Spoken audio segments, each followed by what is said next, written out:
They fell to their knees without warning, right there on the cold pavement outside her bakery, their voices breaking as tears streamed down their faces. People passing by slowed their steps, drawn by the desperation in their cries. They begged, shaking, blaming the devil, blaming hunger, blaming life itself, anything but the choices that brought them there. Naomi stood still, her hands clenched at her sides, staring at the two people who once held her heart and her trust. For a moment, the world seemed to hold its breath. Now, before we go any further, sit back, relax, and listen closely. What you are about to hear is not just a story of betrayal and success. It is a journey through trust, loss, perseverance, and justice. This is a slow-burning, deeply emotional tale set in the lively city of Springfield, a story that reminds us that actions have consequences, patience has power, and sometimes the people who hurt us most become the very ones who witness our rise.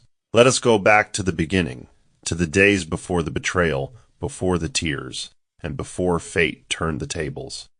Springfield had a way of waking up gently, as though the city itself understood the value of patience.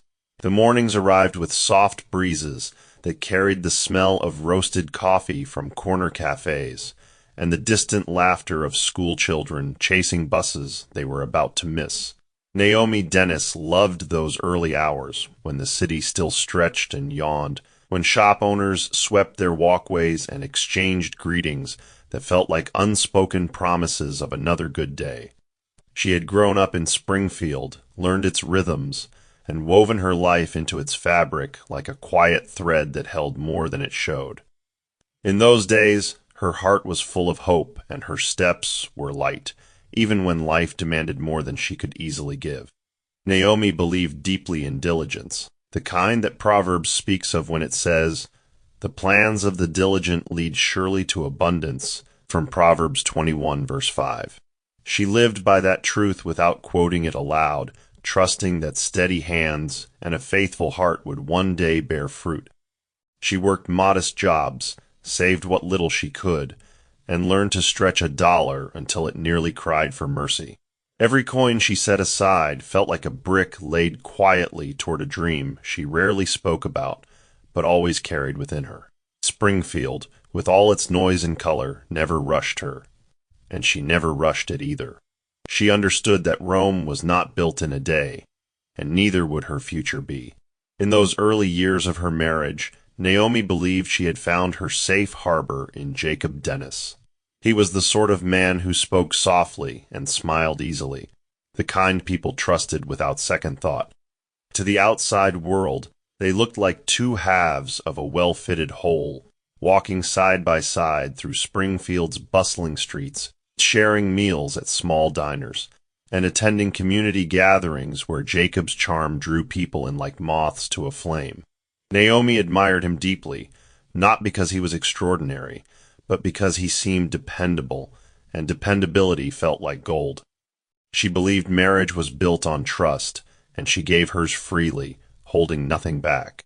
Ecclesiastes 4 verse 9 says, "Two are better than one, because they have a good reward for their labor," and Naomi clung to that belief, convinced that together they were building something meaningful. She shared her dreams with Jacob during quiet evenings, speaking of warmth, ovens, and the comforting smell of fresh bread, filling a small bakery she hoped to own one day. Jacob would nod, sometimes smile, sometimes change the subject, but Naomi never noticed the subtle distance in his eyes. Love, after all, can be blind, and she saw only what she wanted to see. She trusted him with her heart, her plans, and eventually, without hesitation, her savings, believing that a shared future meant shared responsibility. Lillian had been part of Naomi's life long before marriage changed her last name. Their friendship was the kind that grew roots early and tangled deeply, shaped by shared secrets, late-night talks, and laughter that left their stomachs aching. Lillian knew Naomi's fears, her dreams, and the quiet insecurities she never admitted to anyone else. To Naomi, Lillian was more than a friend. She was family, chosen rather than born. They shopped together, cooked together, and sometimes sat in silence, finding comfort in the mere presence of one another. When Naomi married Jacob, she never thought twice about inviting Lillian into their lives. Trust flowed naturally, like a river that had never known drought. Naomi believed loyalty was sacred, and she assumed everyone around her held that same value. A faithful friend is a strong defense, says Sirach 6:14, and Naomi lived as though that scripture was written specifically for her. She never imagined that the very closeness she cherished could one day become a doorway for pain. Lillian often encouraged Naomi's bakery dream, offering enthusiastic words and idle promises of support. Naomi took those words at face value, never suspecting that beneath the smiles lay intentions she could not see. In Springfield, where familiarity bred comfort, Naomi's world felt secure, and she rested in that feeling like a child wrapped in a warm blanket, unaware of the cold waiting beyond. The dream of owning a bakery did not arrive suddenly. It grew slowly, like dough left to rise overnight. Naomi remembered her childhood vividly, standing beside her mother in a small kitchen, watching flour-dusted hands turn simple ingredients into something that brought people together. Those memories shaped her dream, giving it depth and meaning beyond profit. She wanted a place where warmth lived, where strangers became regulars, and where kindness was served alongside bread. Every saved dollar carried the weight of that vision. She skipped luxuries, ignored trends, and chose practicality over pleasure, often reminding herself that he who is faithful in a very little is faithful also in much, as written in Luke 16, verse 10. Springfield offered temptation at every corner, but Naomi kept her eyes on the road, knowing that slow and steady wins the race. She trusted Jacob and Lillian implicitly during this season, sharing updates about her savings and future plans without guarding her words. The three of them often talked about someday, laughing as though it were guaranteed. Naomi never imagined that someday could arrive in a form she was not prepared for. In her mind, the future was a straight road paved with patience and love. She did not know that beneath the surface of her peaceful early days, cracks were forming, silent and unseen, waiting for the moment when her world would change forever. The morning Naomi realized something was wrong did not announce itself with thunder or drama. It crept in quietly, like a thief in the night. She woke to an unfamiliar stillness, the kind that made her pause before even opening her eyes. Jacob's side of the bed was cold, untouched, as though no one had slept there at all. At first, she told herself not to overthink it. Springfield mornings were busy, and Jacob sometimes left early without waking her. Yet as minutes passed, unease settled in her chest like a stone refusing to move. She called his name softly, then louder, her voice echoing back at her with no answer. The kitchen was neat, too neat, missing the casual disorder of a rushed morning. His phone was gone. His jacket was gone. She checked the clock again, as if time itself might explain his absence. Naomi's heart began to race, but she forced calm upon herself, remembering the scripture that says, "Do not be anxious about anything," from Philippians 4, verse 6. Still, anxiety knocked relentlessly. She reached for her phone to call Lillian, seeking reassurance from the one person who always answered. The call rang and rang until it dropped into silence. Naomi tried again. Nothing. A chill ran through her, and for the first time that morning, fear whispered that something was not right. She told herself not to jump to conclusions, reminding herself that fear often makes mountains out of molehills. Yet deep down, her spirit felt unsettled, like a warning bell she could not ignore. As the hours crawled by, Naomi's confusion turned into restlessness. She moved from room to room, touching familiar objects as though they might speak and explain what words could not. By midday, denial began to crumble. She checked her savings, the money she had guarded for years, with unwavering discipline. When she opened the account records, her breath caught, and her hands began to shake. The numbers did not make sense. It was as if the ground beneath her feet had given way without warning. The funds were gone, every last bit of it. Her mind refused to accept what her eyes were seeing. She refreshed the page again and again, hoping it was a mistake, but the truth stood firm and unmoving. Naomi felt as though the wind had been knocked out of her. She sat down slowly, her legs unable to support her weight, and stared ahead without seeing anything. The silence in the house grew louder, pressing against her ears. Her thoughts raced, colliding with one another like cars in a storm. She called Jacob repeatedly, her voice cracking with each unanswered attempt. She tried Lillian again, desperation now edging her calm. Still nothing. The words of Jeremiah 17 verse 9 echoed painfully in her mind. The heart is deceitful above all things.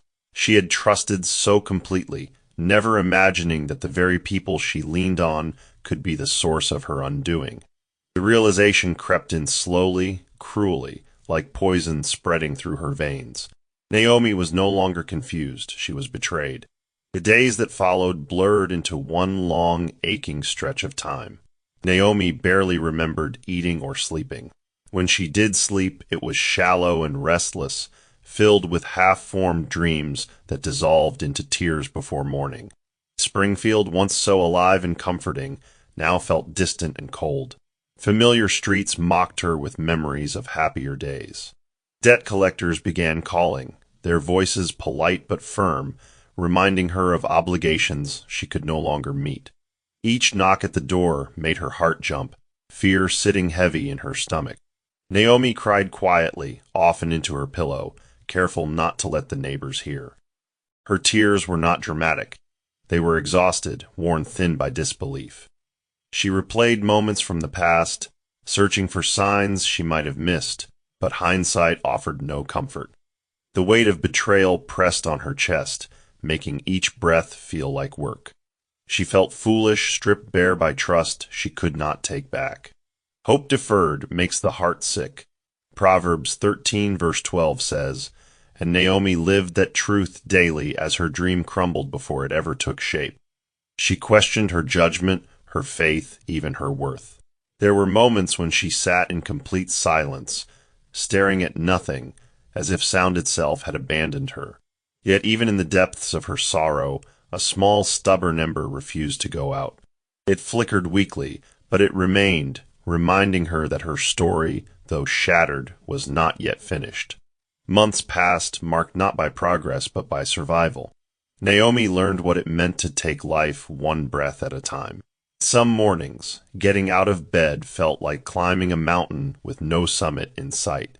Friends who once filled her home with laughter grew distant, unsure of what to say or how to help. Loneliness became a constant companion, sitting beside her at every meal.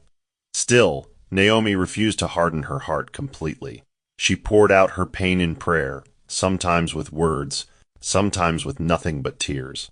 The Lord is near to the brokenhearted.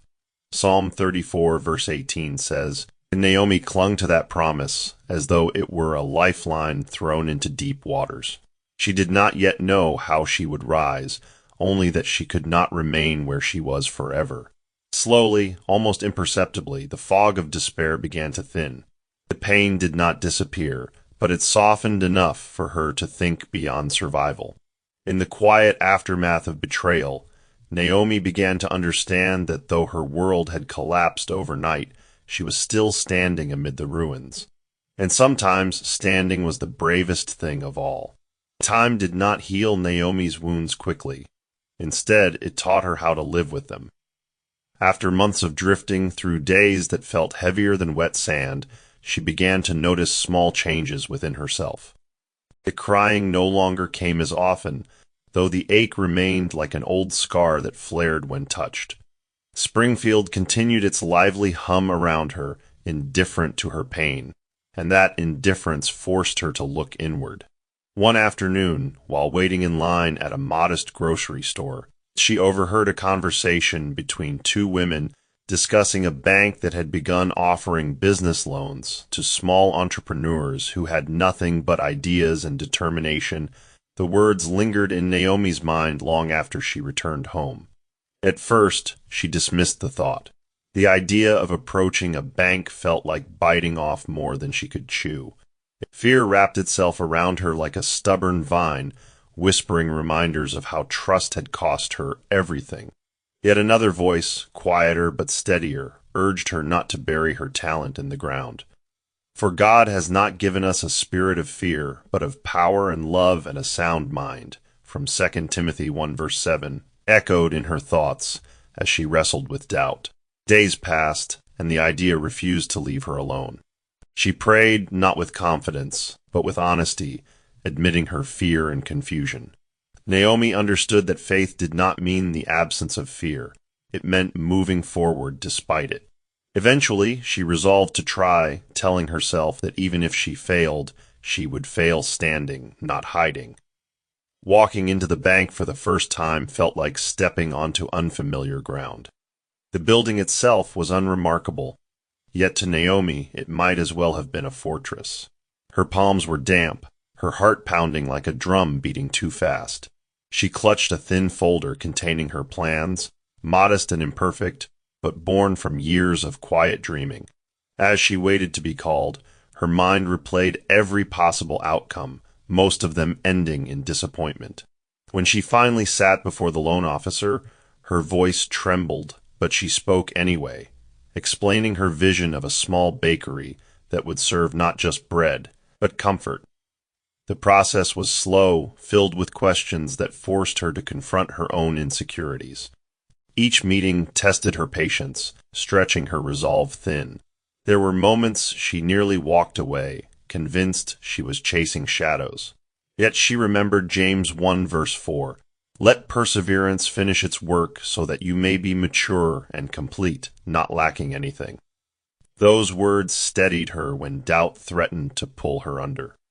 Weeks passed before the decision was made, and when she received the approval, she did not shout or celebrate. Instead, she sat quietly, tears sliding down her cheeks, overwhelmed not by joy alone, but by the weight of responsibility now placed in her hands. This second chance felt fragile like glass, and she knew she had to handle it with care. Opening the bakery was nothing like the hopeful scenes she had imagined during her darkest nights. The location was small, tucked away from Springfield's busiest streets, and the rent stretched her finances thin. The first few days passed with more silence than customers. Naomi arrived before sunrise, unlocking the door with a mix of excitement and dread. She baked carefully, measuring ingredients with precision, pouring her heart into every loaf and pastry. When evening came and little had sold, disappointment sat heavy on her shoulders. There were moments she questioned whether she had mistaken stubbornness for faith. Still, she reminded herself that every beginning is humble. "Do not despise these small beginnings," from Zechariah 4 verse 10, became her quiet mantra. She greeted each customer warmly, even when her smile felt forced. Some days she earned barely enough to cover expenses. Other days she sold nothing at all. Yet she showed up consistently, believing that persistence would eventually open doors. Word spread slowly, like a whisper carried by the wind. One customer became two became a handful. Naomi learned to celebrate small victories, understanding that success rarely arrives with a trumpet blast. More often, it tiptoes in unnoticed. As weeks turned into months, Naomi settled into a rhythm that demanded everything she had. Her hands grew rough, her body weary, but her spirit strengthened. She learned lessons no book could teach: patience under pressure, humility in progress, and gratitude even when results lagged behind effort. Springfield began to recognize her presence, not through loud announcements, but through quiet consistency. A neighbor complimented her bread. A passerby returned with a friend. Naomi paid off portions of her debt slowly, each payment a reminder that she was moving forward, even if the pace felt like a crawl. She no longer dwelled on the past as often. When memories surfaced, they no longer paralyzed her. Instead, they reminded her of how far she had come. And we know that in all things God works for the good of those who love him. From Romans 8 verse 28, took on new meaning as she reflected on her journey. The betrayal that once defined her pain now served as a backdrop to her resilience. Naomi understood that life had not suddenly become easy. Rather, she had become stronger. With every sunrise, she recommitted herself to the path ahead, determined to build something lasting from the ashes of what was lost. Naomi's days settled into a demanding but honest rhythm, the kind that left little room for self-pity and even less for regret. Each morning in Springfield, she unlocked her bakery before the sun fully rose, the streetlights still flickering like tired eyes. The air inside smelled of yeast and effort, a quiet testimony to work done when no one was watching. She learned quickly that consistency was not glamorous. It was waking up sore, showing up anyway, and doing the work with the same care whether the shop was full or empty. Some mornings tested her resolve more than others, especially when expenses loomed larger than profits. Still, she refused to cut corners or compromise quality. Naomi believed that shortcuts often lead to dead ends, and she would rather crawl forward honestly than sprint toward ruin. When discouragement whispered that her progress was too slow, she reminded herself of Galatians 6 verse 9, which says, "Let us not become weary in doing good, for at the proper time we will reap a harvest if we do not give up." Those words steadied her hands as she kneaded dough and straightened shelves. Customers began to recognize her face, associating it with warmth and reliability. They might not have known her story, but they sensed her sincerity. In time, Springfield began to meet her effort with quiet loyalty, and Naomi understood that trust, once broken, could still be rebuilt brick by brick, loaf by loaf. As Naomi's bakery slowly found its footing, her confidence grew, not in leaps and bounds, but inch by inch. She expanded her menu carefully, testing new recipes only after perfecting the old ones. Each small improvement felt like a victory snatched from the jaws of defeat. She paid off her debts methodically, refusing to let impatience undo her progress. There were nights she closed the shop exhausted, her feet aching, her back stiff, yet her heart strangely at peace. She no longer measured success by applause or sudden gain, but by sustainability and growth. Springfield's chatter eventually reached beyond her immediate circle, and people began sharing photos of her baked goods online, praising not just the taste, but the care behind them. Naomi never let praise go to her head. She knew how quickly life could humble a person. Pride goes before destruction, a haughty spirit before a fall, from Proverbs 16 verse 18, reminded her to stay grounded. She hired a helper when demand increased, offering fair wages and kindness, remembering what it felt like to struggle alone. Naomi had learned the hard way that blessings carried responsibility. Her bakery was no longer just a dream fulfilled. It was a livelihood, a promise kept to herself, and proof that perseverance could outlast betrayal. While Naomi was steadily building something lasting, Jacob and Lillian were discovering how quickly ill-gotten gains slip through careless fingers. At the beginning, Jacob and Lillian lived as though the world revolved around them, intoxicated by stolen comfort and false freedom. The money they took from Naomi felt to them like a sudden windfall, and instead of remorse, they wrapped their hearts in justification. They told themselves stories that soothed their conscience, claiming Naomi would recover somehow, that life was unfair anyway, that they deserved happiness at any cost. With pockets full and caution thrown to the wind, they partied recklessly, moving from one pleasure to another like bees, chasing sweetness without thought of winter. Expensive meals, careless shopping, late nights, and empty laughter filled their days. Neither of them spoke of consequences. It was a case of the blind leading the blind. They encouraged each other's excesses, mistaking recklessness for courage and indulgence for victory. But money, like water poured on sand, does not stay where discipline is absent. Slowly, almost mockingly, the funds began to dry up. Bills arrived like unwelcome guests who refused to leave. Rent dates crept closer, and the glow of indulgence dimmed. Panic set in. Lillian, more practical when fear knocked loudly enough, pushed Jacob to find a job. He tried, but consistency was never his strength.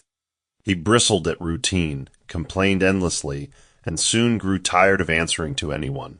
He wanted fast money without effort, harvest without sowing, forgetting that Proverbs 10 verse 4 warns, "Lazy hands make for poverty, but diligent hands bring wealth." Eventually, he quit trying altogether. Lillian, too, struggled to keep up, her confidence crumbling as reality closed in. What once felt like freedom now felt like a cage, and the life they flaunted became a burden they could no longer carry. As the days grew harder, it dawned on them that what people often call karma had arrived swiftly and without mercy. They fell behind on rent, skipped meals, and lived with a constant knot of anxiety twisting in their stomachs. The atmosphere between them soured, and love, once fueled by excitement, turned sharp and resentful. They fought bitterly, hurling blame like stones, each accusing the other of ruining everything. Their words cut deep, leaving scars Pride could not hide. One evening, after a particularly explosive argument that left them both drained and silent, they sat together scrolling through social media, more out of habit than hope. That was when they saw Naomi. Her face appeared on their screens, radiant and confident, surrounded by praise and celebration for her growing bakery in Springfield. Post after post spoke of her resilience, her success, her grace. Jealousy burned hot, followed closely by shame that sank like a stone in their chests. Memories they had buried resurfaced, her trust, her kindness, the ease with which they had betrayed her. She had fallen and risen, while they had stolen and sunk. "Better is the end of a thing than the beginning," says Ecclesiastes 7 verse 8, and the truth of it haunted them. Desperation pushed them toward a dangerous hope. They began to consider going back to Naomi, believing it was their only option left. They rehearsed excuses, convincing themselves they could blame the devil, blame temptation, blame anything but themselves. In their minds, Naomi's kindness became a lifeline they felt entitled to grasp again. They told each other she would forgive them, that she would understand, that she would help. Clinging to that fragile belief, they convinced themselves that returning to beg for assistance was not just necessary, but justified, unaware of how much courage it would take to face the woman they had once destroyed. The journey back to Springfield felt heavier than either Jacob or Lillian had imagined, as though every step forward dragged the weight of their past behind them. They did not travel with confidence or excitement, but with dread clinging to their backs like a shadow that refused to loosen its grip. Pride had already been swallowed by hunger and shame, leaving only desperation in its place. Along the way, they spoke little, each lost in private thoughts, replaying memories they had once buried. Lillian remembered Naomi's laughter, the way she trusted without suspicion, and how easily that trust had been shattered. Jacob remembered the night he walked away with the money, convincing himself he would never look back. Now every mile toward Springfield felt like walking into a courtroom without a defense. They rehearsed their words endlessly, shaping apologies that sounded convincing in their heads.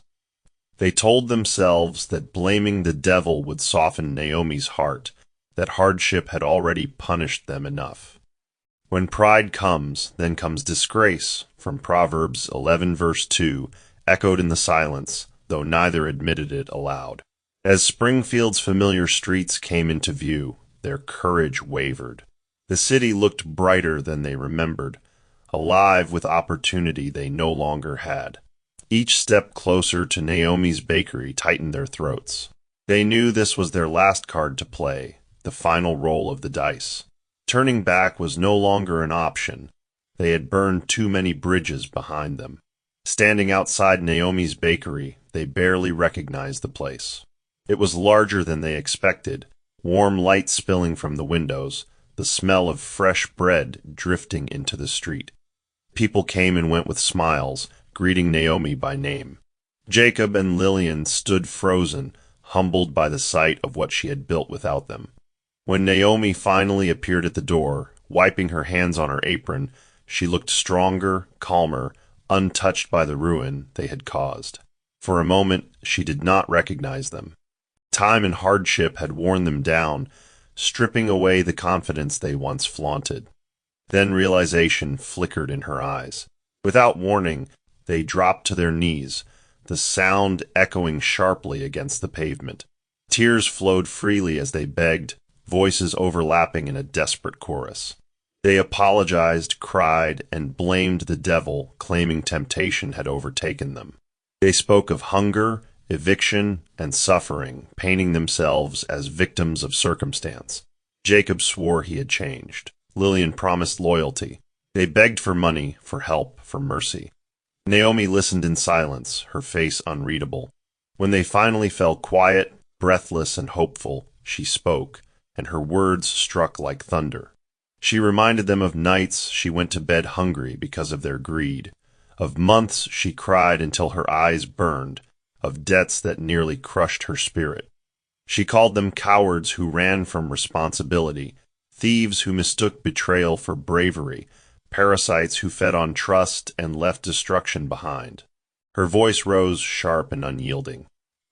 She told them they were shameless, that even the ground beneath her doorstep deserved more respect than they had shown her life. The Lord detests lying lips, from Proverbs 12, verse 22, rang true as she accused them of dressing lies and excuses and calling it repentance. Her words cut deep, and they began to sob openly, their shoulders shaking as every insult landed with painful accuracy. Naomi did not soften. She told them they had the audacity of beggars who burned the house and returned asking for shelter from the cold. She mocked their sudden humility, calling it convenience disguised as remorse. She reminded Lillian that a friend who stabs you in the back has no right to cry about the wound. She told Jacob he was not a man but a shadow, running from effort and blaming the world for his laziness. Her insults were relentless, each one fueled by years of silent suffering. She said they were vultures circling success they never planted, expecting fruit from trees they poisoned. She laughed bitterly, asking how they dared mention God when they had ignored conscience, loyalty, and decency. "You watched me drown and stole the boat," she spat, her voice trembling with fury. They wailed louder, clutching at her feet, pleading for forgiveness, swearing they would do anything. Naomi pulled back, disgust etched across her face. She told them forgiveness did not mean rescue, and repentance did not entitle them to her labor. "What shall it profit a man if he gains the whole world and loses his soul?" From Mark 8, verse 36, she quoted, reminding them that their stolen pleasure had cost them everything worthwhile.